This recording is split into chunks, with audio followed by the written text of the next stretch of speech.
जी मेवाड़ के online platform पर मित्रों आपका हार्दिक स्वागत एवं अभिनंदन। आज हम वर्ण विचार पढ़ने जा रहे हैं जो विभिन्न परीक्षाओं में वर्ण विचार हिंदी का हमारे काम में आता है। जैसे रीट में, third grade main, L1, L2, पटवारी, ग्राम सेवक और बहुत सारी छोटी मोटी जैसे कि कांस्टेबल है, इस तरह की बहुत सारी परीक्षा, LDC और चतुर्थ श्रेणी, सारे में काम में आने वाला आज एक चैप्टर अपने पढ़ने जा रहे हैं जिसका नाम वर्ण विचार है। मित्रों, वर्ण विचार पढ़ने जैसा कि अपना चैप्टर है वर्ण विचार, तो इसको पढ़ने से पूर्व मैं आपको बता दूं, यहाँ से हमें एक या दो प्रश्न किसी भी एग्जाम में इजी गोइंग प्राप्त होते हैं। तो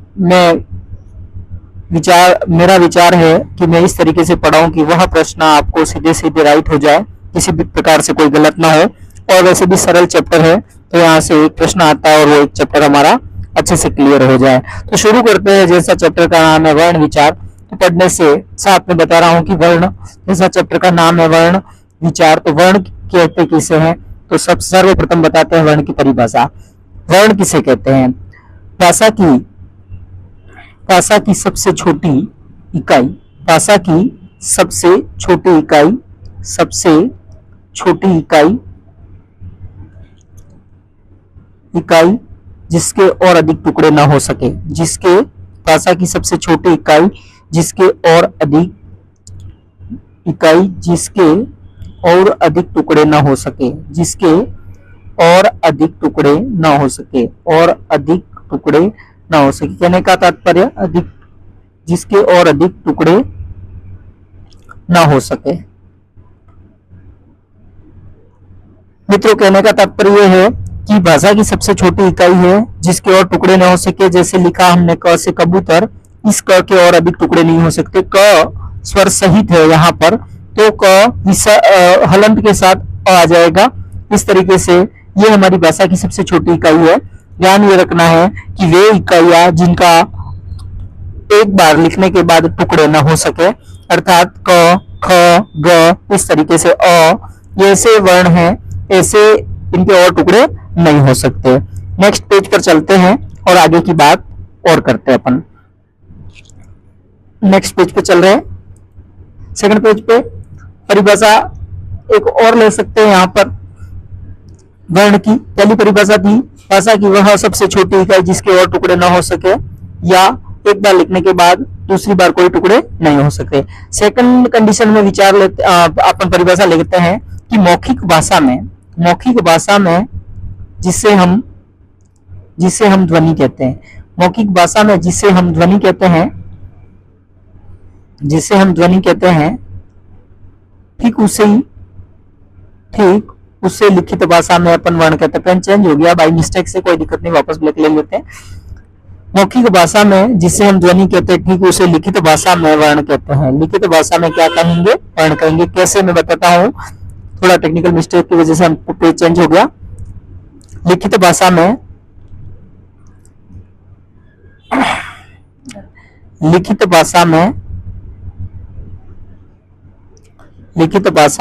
वर्ण कहते हैं।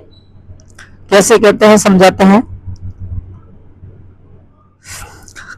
जैसे ये क है, इस क के अंदर स्वर है, मिक्स स्वर है, यानी विदाउट हलंत है। ये अभी ये जो क है, ये क धन अ होके बना हुआ है। इस वाले को तो अपन लिखित भाषा में लिख सकते हैं, सॉरी मौखिक भाषा में बोल भी सकते हैं और लिख भी सकते हैं। परंतु जब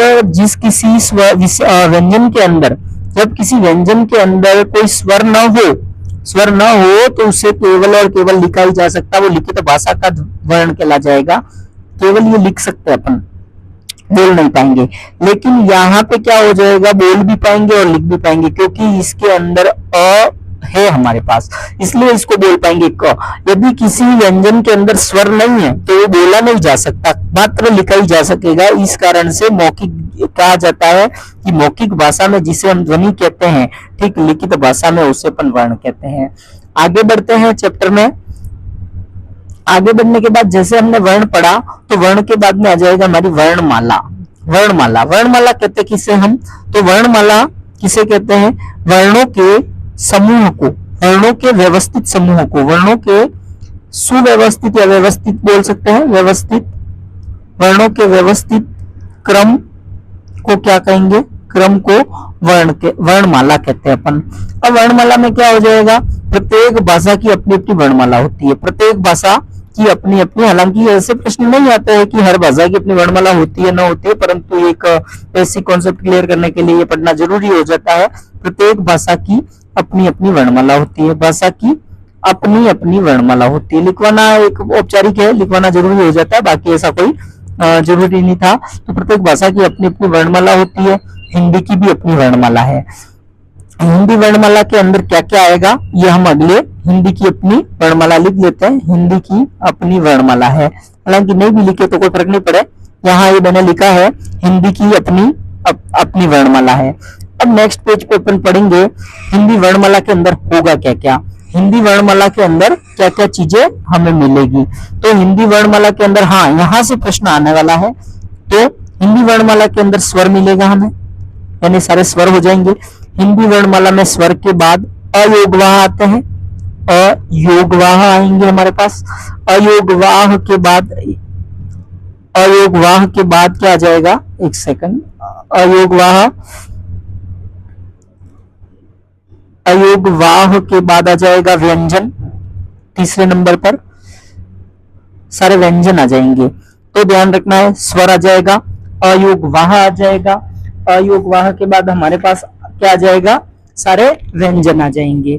उसके बाद क्या आ जाएगा, उसके बाद आ जाएगा हमारा स्वनिम ध्वनि आ जाएगी। चौथे नंबर पे क्या आ जाएगी, स्वनिम ध्वनिया, स्वनिम ध्वनिया, स्वनिम ध्वनि, ताड़न जात, ताड़न जात,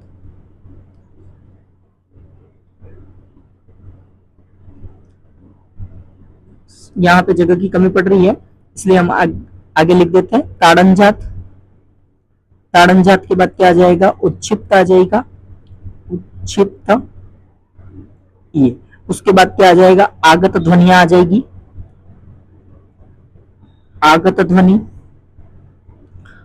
ये चीजें इसके अंदर आ जाएगी।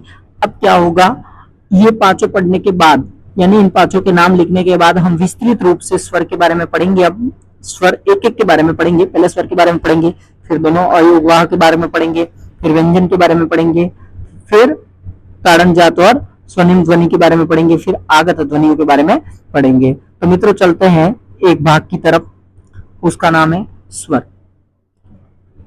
दूसरे नंबर का सबसे बड़ा हिस्सा है ये, व्यंजन के बाद वर्णमाला में। स्वर के बारे में बात कर लेते हैं अपन। तो स्वर के बारे में बात करते हैं, स्वर कहते हैं किसे है, वे ध्वनिया, वे ध्वनिया जिन्हें स्वतंत्र रूप से बोला जाता है, वे ध्वनिया जिन्हें स्वतंत्र रूप से बोला जाए, स्वतंत्र रूप से बोला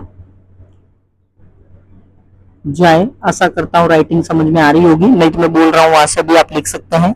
वे ध्वनिया जिन्हें स्वतंत्र रूप से बोला जाए, या ऐसा भी बोल सकते हैं कि वे ध्वनि या वे वर्ण जिन्हें स्वतंत्र रूप से बोला जाए, वे वर्ण जिन्हें स्वतंत्र रूप से बोला जाए, जिन्हें स्वतंत्र रूप से बोला जाए, स्वतंत्र रूप से बोला जाए, से बोला जाए, कैसे बोला जाए, अगले पेज पे बताते हैं कैसे। अ है, अ में किसी भी प्रकार का कोई वर्ण नहीं है। आ की बात कर लेते हैं, आ में कोई व्यंजन नहीं है, अ धन अ मिलके आ बन गया। अर्थात कहने का तात्पर्य ये है कि स्वर की सहायता से बोला जा सकता है, स्वर में व्यंजन नहीं बोला जा सकता, यानी स्वर प्लस स्वर हो सकता है, इस चीज को ध्यान रखना है। इसलिए इन्हें क्या कहते हैं, स्वतंत्र रूप से बोला जाएगा। अब स्वरों के बारे में बात करते हैं। स्वर की परिभाषा हो गई, स्वर होते कितने हैं। स्वर की संख्या 11 होती है। कितनी होती है, स्वर की संख्या 11 होगी। कौन कौन सी होगी, अ, आ, ई और बड़ी ई दोनों ऊ हो जाएंगे, छोटा और बड़ा, री हो जाएगा, ए हो जाएगा, एनक वाला आई हो जाएगा, ओ हो जाएगा, औ हो जाएगा। इस तरीके से ये 11 स्वर हो जाएंगे। गिन लेते, कोई काउंटिंग में मिस तो नहीं हो गया। 1 2 3 4 5 6 7 8 9 10 और 11, ये 11 ही स्वर हैं हमारे। अब इन स्वरों को भी अपने अपने वेद में बांटा गया है। तो सर्वप्रथम अपन पढ़ लेते हैं। दो मुख्य भाग है, जो सबसे पुराना और सबसे पहले आता है, जिसे हम उच्चारण के आधार पर कहते हैं। तो उच्चारण के आधार पर स्वरों के प्रकार, उच्चारण के आधार पर सर्वप्रथम जो प्रकार है उच्चारण के आधार पे आ जाएगा, उच्चारण के आधार पे आ जाएगा। तो उच्चारण के आधार पर स्वर, उच्चारण के आधार पर स्वर मित्रों, उच्चारण के आधार पर, उच्चारण के आधार पर स्वर के प्रकार, आधार पर स्वर के प्रकार। अब उच्चारण के आधार पर स्वर के प्रकार दो होते हैं और यही मुख्य रूप से परीक्षा में देखने को भी मिलते हैं। तो इसमें अपन पढ़ेंगे, एक हो जाएगा रस्व और एक हो जाएगा दीर्घ। पेन चेंज करके लेते हैं। रस्व स्वर और दूसरा हो जाएगा रस्व स्वर और दूसरा हिस्सा हो जाएगा दीर्घ स्वर, दीर्घ स्वर। अब कैसे? तो रस्व स्वर में कौन, रस्व स्वर के भी अपने उपनाम है। रस्व स्वर को अपन कहेंगे मूल स्वर। ध्यान रखना है, यहां से बहुत इंपॉर्टेंट प्रश्न बनने के चांसेस बन जाते हैं कि रस्व स्वर का उपनाम क्या है, हमें पता होना चाहिए। मूल स्वर, मूल के बाद क्या हो जाएगा, ये छोटे हैं, इसे इन्हें लघु कहते हैं। रस्व का नाम भी छोटा ही होता है और लघु एक अन्य नाम है। और एक क्या होता है, मात्रिक स्वर होता है, एक मात्रा का समय लगता है। हालांकि वैसे स्वर के तीन प्रकार है, मुख्य रूप से स्वर के तीन प्रकार हैं। जो संस्कृत में तीसरा चलता है उसे हम प्लुत स्वर भी कहते हैं, परंतु हिंदी में अभी यहाँ दो है, इसलिए हमने दो ही लिखे हैं। तो वहां पे जब परिभाषा बन जाती है, रस्व स्वर के लिए परिभाषा बनती है, एक मात्रिक समय लगता है। दीर्घ स्वर में द्विमात्रिक समय लगता है और प्लुत स्वर में तीन मात्रा का समय लगता है, ऐसा कहा जाता है। इसलिए इसे याद रखेंगे, ये मात्रिक स्वर कहलाएगा।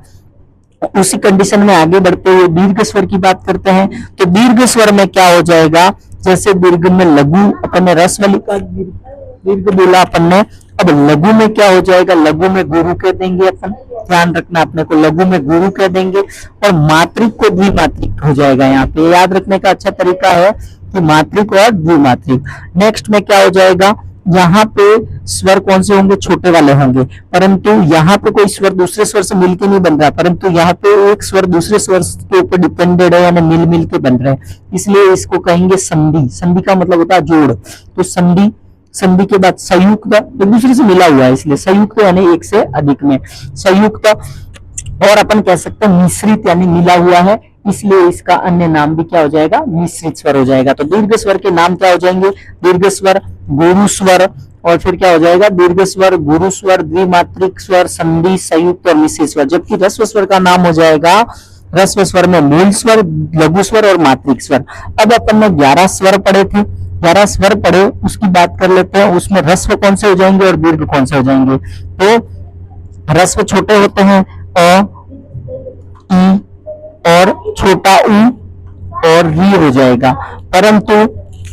परंतु यहाँ पर ध्यान ये देना है, दीर्घ स्वर में जो ये 4 निकल जाते हैं, बाकी के 7 जो बच जाते हैं वो अगले पेज पे मैं लिख लेता हूँ, वो वाले सारे दीर्घ हो जाएंगे। कौन कौन से हो जाएंगे, बड़ी ई हो जाएगी, सॉरी आ से बात करते, आ रह गया था, आ, बड़ी ई, बड़ा ऊ, ए, आई, ओ और औ, ये जो हो जाएंगे हमारे कौन से हो जाएंगे, 7 हो जाएंगे, वे सभी दीर्घ स्वर कहलाएंगे। गिनती कर लेते हैं, 1 2 3 4 5 6 7 और 8। ये 8 सॉरी 7 ही होते हैं, 1 2 3 4 5 6 और 7, ये सातों क्या हो जाएंगे, दीर्घ स्वर हो जाएंगे। अगले ये कौन सा था, तो उच्चारण के आधार पर 2 स्वर होते हैं, एक रस्व होता है, एक दीर्घ होता है। ये खत्म हो गया चैप्टर नहीं, मतलब स्वर का एक प्रकार खत्म हो गया। दूसरे प्रकार के बारे में बात करते हैं अपन। दूसरा जो प्रकार है वो जिह्वा के आधार पर यानी जीवान के आधार पर, जिह्वा किस तरीके से बोलते हुए आगे पीछे होती है उसके आधार पर भी एक प्रकार बताया। जिह्वा के आधार पर, जिह्वा के आधार पर स्वर के कितने प्रकार होते हैं, आधार पर स्वर 2 प्रकार के होते हैं। कितने प्रकार के होते हैं मित्रों, 2 प्रकार के। कौन कौन से होते हैं, सॉरी 2 नहीं होते, 3 होते हैं, बाय मिस्टेक 2 कर दिया क्योंकि ऊपर वाला फ्लो में बोल दिए गए थे। तो अग्र स्वर 3 होते हैं, अग्र, पश्य और मध्य। तो पश्य को अपन लास्ट में लिखते हैं, परंतु यहाँ लिख दिया है, उससे कोई नहीं, बाकी ये वास्तव में इसका नंबर तीसरे नंबर पर रहता। अग्र यानी जीवान के अगले हिस्से से बोले जाने वाले, मध्य यानी जीवान के बीच से बोले जाने वाले, और पश्य यानी जीवान के पीछे से बोले जाने वाले। अग्र में कौन सा हो जाएगा, अग्र यानी जीभ के आगे से बोलने वाले ई हो जाएगा, बड़ी ई हो जाएगा, दोनों ही ऊ हो जाएंगे। परंतु मध्य में से अ से अनार बोला जाता है। बाकी के जो स्वर बचे जाते हैं, ये 5 निकल गए, 11 में से 5 गए तो 6 बचे। 6 में कौन से होगा, एक आ हो जाएगा, एक री हो जाएगा, एक ए हो जाएगा, एक ऐनक वाला आई हो जाएगा, ओ हो जाएगा और औ हो जाएगा। इस तरीके से एक प्रकार के स्वर और खत्म हुए। अगला प्रकार के बारे में अपन अगले पेज पे पढ़ते हैं। अगला जो प्रकार है वो मुखाकृति, यानी कि बोलते हुए मुख की आकृति किस प्रकार से हो जाएगी, तीसरे प्रकार के अपन बोलते हैं मुखाकृति। क्या हो जाएगा, मुखाकृति के आधार पर, मुखाकृति के आधार पर, मुखाकृति के आधार पर स्वरों के प्रकार। मुखाकृति के आधार पर स्वर कितने प्रकार के होते हैं उसके बारे में अपन बात अगली क्लास में करेंगे। आज की क्लास अपन यहीं पे स्टॉप करेंगे और अगली क्लास में अपन विस्तृत रूप से मुखाकृति के आधार पर स्वर पढ़ेंगे। और आशा करता हूं ये क्लास आपको अच्छे से समझ में आई होगी और इस क्लास को आगे से आगे शेयर करें और चैनल को सब्सक्राइब करें, लाइक करें और आगे इसी जरूरतमंद तक